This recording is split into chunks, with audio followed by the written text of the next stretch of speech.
খুব ইন্টারেস্টিং। দেখুন, উল্টো দিক থেকে দেখলে বারবার চিঠি লিখেও নির্বাচন কমিশন নবান্নের কাছ থেকে যে আদায় করতে পারেনি, আজ সুপ্রিম কোর্টের নির্দেশে সেই বাংলা জানা ক্লাস 2 অফিসারদের তালিকা কিন্তু আদায় করে নিল নির্বাচন কমিশন।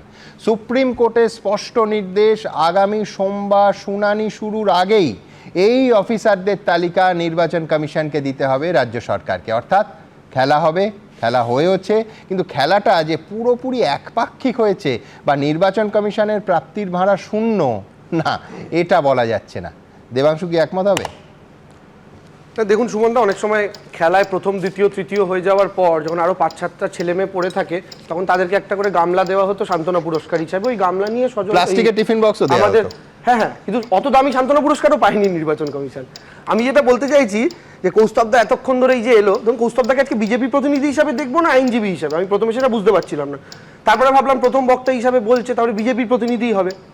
তা আমি কৌস্তবদাকে মনে করিয়ে দিতে চাই, উনি যে সুপ্রিম কোর্টে মমতা বন্দ্যোপাধ্যায়ের বক্তব্য রাখা ইত্যাদি নিয়মের বিরুদ্ধে এত কথা বললেন না, সুপ্রিম কোর্টে গিয়ে ধমক খেয়ে এসছে প্রধান বিচারপতির কাছে, নিজে ধমক খেয়ে এসছে, বলছে আপনি চুপ করুন, এটা জনসভা না, এটা সুপ্রিম কোর্ট, এই বলে ধমক দিয়ে চুপ করে দিয়েছিল। সে আজকে অন্য লোককে নিয়ে জ্ঞান দিচ্ছে, শুনতেও ভালো লাগছে। জুডিশিয়াল ডেকোরামের আমি বলছি জুডিশিয়াল ডেকোরাম এত ব্রেক করেছে যে সিজিআই এর চেয়ে বেশি আইন বোঝেন কৌস্তব বাগচি। দেখুন, আমি তো মূর্খ আইনের বিষয়, আমি বুঝি না, সত্যি বুঝি না, কিন্তু কৌস্তব বাগচি সিজিআই এর চেয়ে বেশি বোঝেন।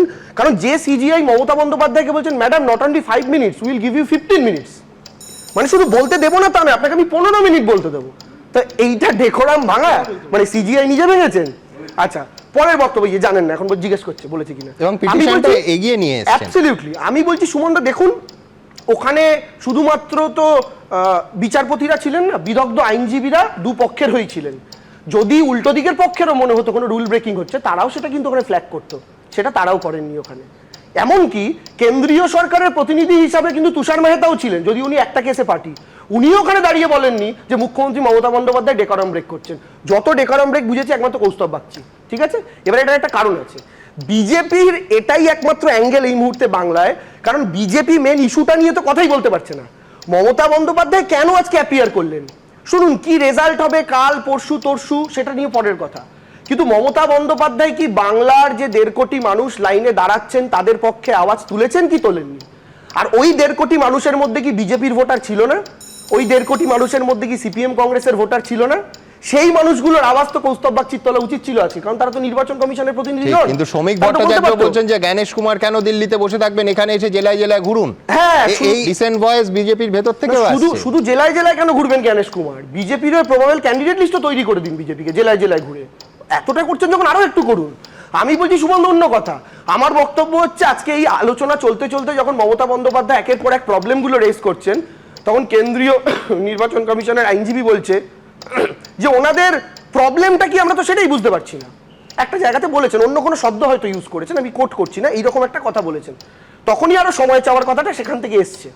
আমার একটা কথা বলুন সুমনদা, এই প্রবলেমটা কি জানানো কি আমাদের তরফ থেকে হয়নি?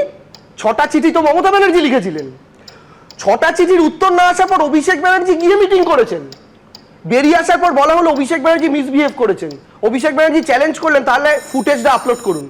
ঠিক যে ফুটেজ আপলোড করার চ্যালেঞ্জ আমরা সুমনদা করেছিলাম যখন দিল্লিতে ধর্নায় আমরা গেছিলাম, কেন্দ্রীয় প্রতিমন্ত্রী পেছন গেট দিয়ে পালিয়ে গেছিলেন, তখন আমরা একই কথা বলেছিলাম, ফুটেজ প্রকাশ করতে পারিনি। যে 6টা চিঠি মুখ্যমন্ত্রী দিয়েছেন, নির্বাচন কমিশন অ্যাকনলেজ পর্যন্ত করেননি, কিন্তু পাশাপাশি নির্বাচন কমিশন যখন অফিসার চেয়ে চিঠি দিয়েছে তখন রাজ্য সরকার কি উত্তর দিয়েছে?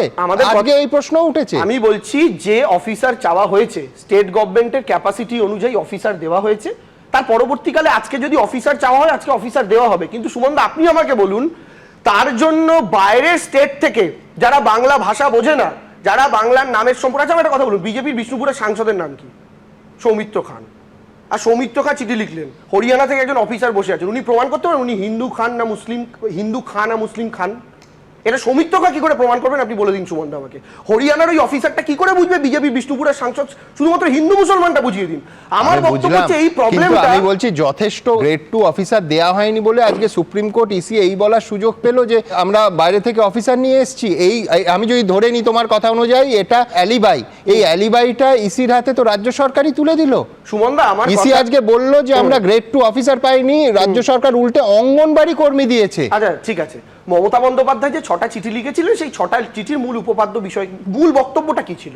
লজিক্যাল ডিসক্রিপেন্সি, এবং এই লজিক্যাল ডিসক্রিপেন্সি ছাড়াও আনম্যাপড লোকেদেরকে যেভাবে হয়রান করা হচ্ছে সেটা, ধরুন নামের বানান ভুল, ধরুন শেখের 5 রকম বানানো, SHEIKH, SEKH, শুধু SK, এগুলো সব আলাদা আলাদা ব্যক্তি হয়ে যাচ্ছে।